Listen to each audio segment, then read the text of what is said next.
toto je zaujímavá téma.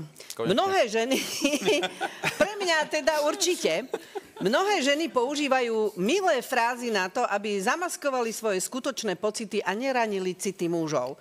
Keď žena povie, nechcem zničiť naše priateľstvo, tak tým vlastne myslí, nepriťahuješ ma, ale nechcem ťa raniť. Ak vám vaša nádejná známosť dlhodobo neodpovedá na textové správy s argumentom, že písanie správy je príliš, jej nejde teda, v skutočnosti to znamená, nemám záujem, odpovedám len zo slušnosti.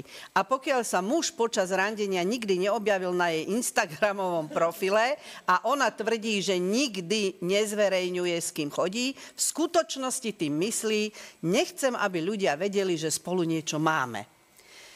Preto sa mi páči tá téma, lebo ja takéto obštrukcie neuznávam veľmi. Ja keď nie, tak nie. A radšej to teda poviem otvorene. Som povedala raz, hej, otvorene, po nejakom zájazdovom vystúpení sme mali takú spoločnú party a jeden z kolegov z toho štábu sa mi zdalo, že mi tak nadbieha. Tak mala aj trošku cvrknuté, čiže nevidel dobre, ale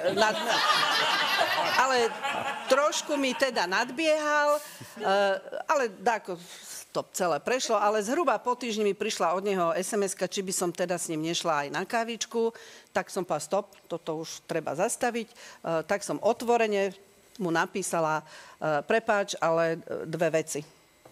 Ja som vydatá a nie si ty vôbec môj typ.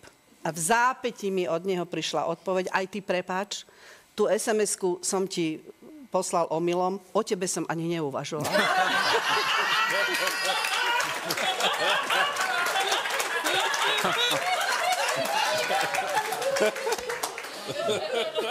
To je jedno, ale veci sa vyjasnili, hej, aj mne teda sa vyjasnili veci, no. Ja keď som toto dal prečítať manželke, tak ju zarazilo už to, že mnohé ženy používajú milé frázy. U nás ide skôr, my sme čestní a úprimní, takže u nás sa skôr nadáva. Ale podľa mňa od istého veku je to, že ja viem, že mi klameš, ale chcem aspoň to počuť, to milé, lebo neznie to často. Že ja viem, že to není pravda, ale povedz mi to, potrebujem to počuť. Napríklad, dnes si celkom dlho fungoval. Ďakujem veľmi pekne. Dobre to padne. Milé slovo poteší. No. Akože človek, aby si vážil, keď ho žena rovno pošle do ryti, šetrí to čas a energiu. Ale ja to poznám z druhej strany, ja to tiež robím takto, akože tie milé frázy, ale to mám so svojimi deťmi. Tiež im odpovedám vlastne len zo slušnosti a z lútosti trošku. Nedávam ich na Instagram, aby ľudia nevedeli, že s nimi niečo mám.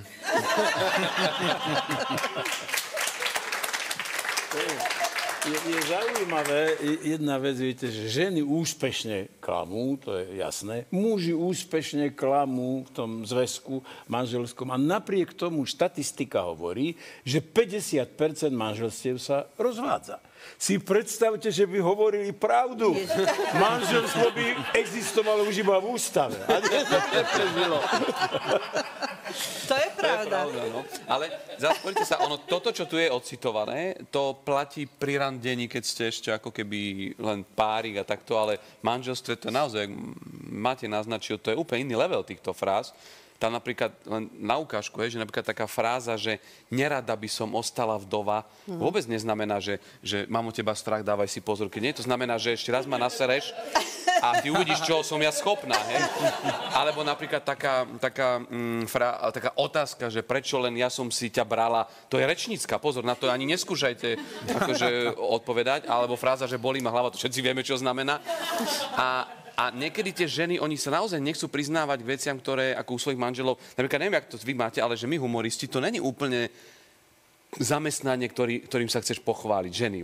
Všetky ich známe kamarátky majú právnikov, lekárov, manažerov. Ja teraz budem na takom večírku jedna pani a váš manžel čo robí? A ja som už tak chcel povedať, ja som Sten, a ona ma tak zastavila a hovorí, on sa živí hovoreným slovom.